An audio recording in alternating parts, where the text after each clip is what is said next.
ইসলামটার 12টা বেজেছে কিভাবে জানেন?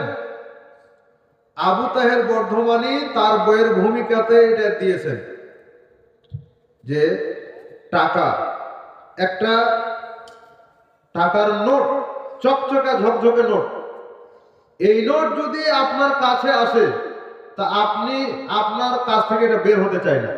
আমার কাছে আসলে এত মায়া লাগে যে আমার কাছ থেকে এটা বের হতে চায় না।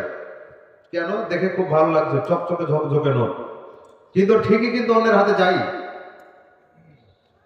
এক সময় না এক সময় যাবেই মানুষের হাতে।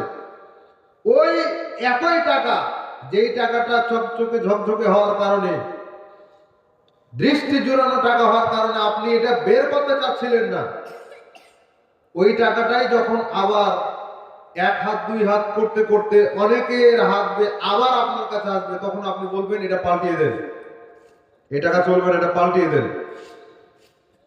ইসলামটাকে আমরা ঠিক এইরকম করে ফেলেছি যে ইসলামের সৌন্দর্য দেখে, কোরআন তেলাওয়াত শুনে, হাদিসের বক্তব্য শুনে অনেক অমুসলিম ইসলাম গ্রহণ করেছে।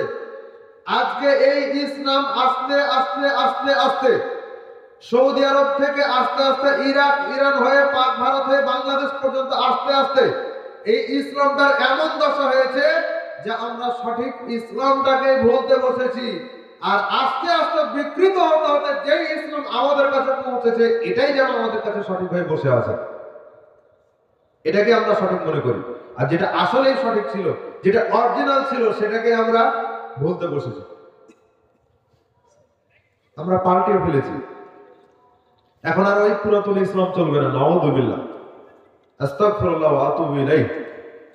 এটা কিভাবে হতে পারে? এটা হচ্ছে আপনার আমার জ্ঞান অর্জন না করার ফলে।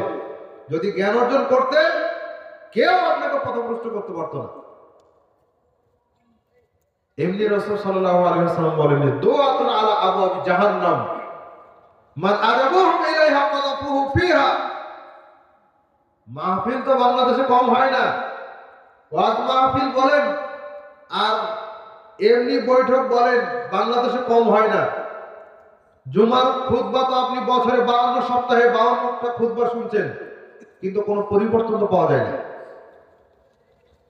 রাসূল সাল্লাল্লাহু আলাইহি ওয়াসাল্লাম বলছেন, দুআতুন আলা আবওয়াবি জাহান্নাম, জাহান্নামের দরজায় দাঁড়িয়ে আলেমরা মানুষদেরকে ডাকবে, মান আজাবুহুম ইলাইহা, যারাই তাদের ডাকে সাড়া দিবে, কাযাফুহুম ফিহা, ওদেরকে তুলে জাহান্নামে আছাড় দিবে। এই আলেমগুলো জাহান্নামের মধ্যে তুলে আছাড় মারবে। হাদিস সহিহ বুখারী।